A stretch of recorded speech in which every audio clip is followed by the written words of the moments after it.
बेटा अब बारी आती है प्रश्न सूचक चिन्ह की। प्रश्न सूचक इसका मतलब होता है बेटे जब हम किसी से कोई प्रश्न पूछते हैं कैसे पता चलता है, हम क्या क्या क्या यूज करते हैं। हम यूज करते हैं क्या, किसने, क्यों, कब, कहाँ। ये सब जो शब्द होते हैं वाक्य के बीच में, इसी से पहचान होती है कि जो ये वाक्य है ये कौन सा वाक्य है, हमसे प्रश्न किया जा रहा है। ठीक है, अब जब प्रश्न किया जाएगा तो लास्ट में क्या लगेगा, प्रश्नवाचक चिन्ह। ये देखिए कुछ इस तरह लगाते हैं, इससे भी हम अनभिज्ञ नहीं है, ये भी हम जानते हैं कि ये ऐसे लगता है, ये भी हम यूज करते हैं कई बार वाक्य में, है ना। फिर आती है बारी विस्मय सूचक या आश्चर्य चिन्ह। मैंने आपको स्टार्टिंग में बताया था कि जब हम अपनी खुशी, अपना दुख, कुछ भी जाहिर करना चाहते हैं लिख कर, बोलकर तो कर ही देते हैं, तो लिखते समय हम बोलेंगे वाह कितना सुंदर दृश्य है। तो वह यानी कि मैं दृश्य को देखकर मुझे बहुत ही अच्छी फीलिंग आ रही है, बहुत अच्छा लग रहा है, महसूस हो रहा है। तो मैंने वहां के बाद क्या लगाया, ये लगाया मैंने विस्मय सूचक चिन्ह। देखिए कुछ ये ऐसे लगता है, ये देखिए। तो विस्मय यानी कि मेरे अंदर मन में उस दृश्य को देखकर बहुत ही अच्छा महसूस हो रहा है, खुशी हो रही है।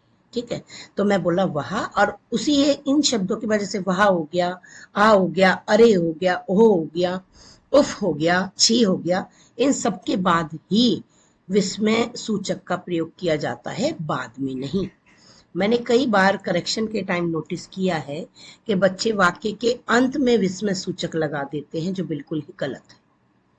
ये अंत में नहीं आता बेटे। कुछ ऐसे शब्द जो दर्शाते हैं कि आपको हर्ष है, शोक है, या कुछ भी है, जैसे आप किसी को याद कर रहे हैं, भगवान को याद कर रहे हो कि हे ईश्वर ऐसे करके, तो उनके बाद ही ये विस्मय सूचक लगाया जाता है, बाद में नहीं।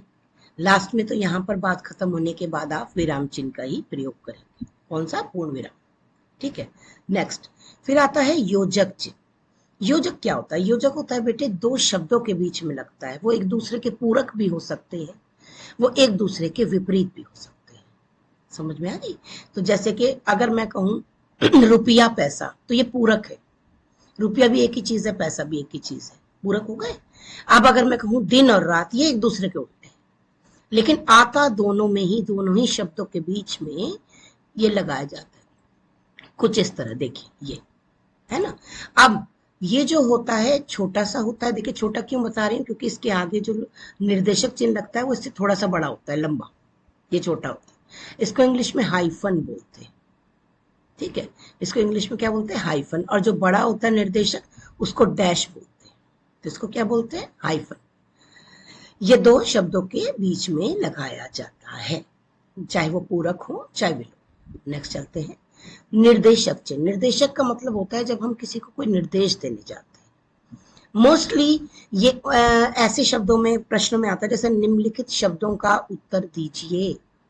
तो ये हम उसको क्या दे रहे हैं, निर्देश दे रहे हैं कि नीचे लिखे हुए जितने भी शब्द हैं उनका उत्तर आपको, अर्थ आपको लिखना। नीचे लिखे शब्दों के अर्थ लिखिए, तो उन शब्दों का अर्थ हमें लिखना ही, हमें निर्देश दिया जा रहा है, उसमें तो ये जरूर लगता है। और दूसरी बात, जब भी किसी के द्वारा कहा गया कोई वाक्य, कोई कथन, मतलब कोई कुछ कहना चाह रहा है, जैसे यहाँ पर क्या वाक्य दिया है बेटे, श्री जितेंद्र जी ने कहा, बोल दिया, जितेंद्र जी ने कहा सत्य के मार्ग पर चलना चाहिए। अब उन्होंने क्या कहा, सत्य के मार्ग पर चलना चाहिए, लेकिन ये उससे पहले लगता है कि जब वो अपनी बात को कहें, जैसे उन्होंने लिखा कि कहा, मतलब कहना चाह रहे, उसके बाद निर्देशक चिन्ह का प्रयोग किया जाता है।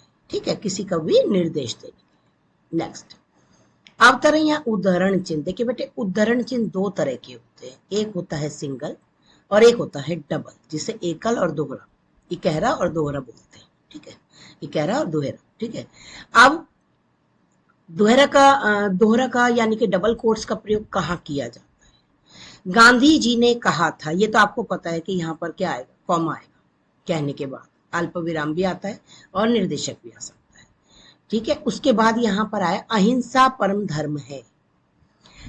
गांधी जी के द्वारा कहा गया ये वाक्य बहुत प्रसिद्ध हो गया, कोई ऐसा प्रसिद्ध वाक्य या कोई ऐसा प्रसिद्ध जिसे बोलते हैं कि नारा, वो प्रसिद्ध हो गया। तो उसमें हम डबल कोट्स का प्रयोग करते हैं, दोहरा उद्धरण लगाते हैं, याद रखिएगा।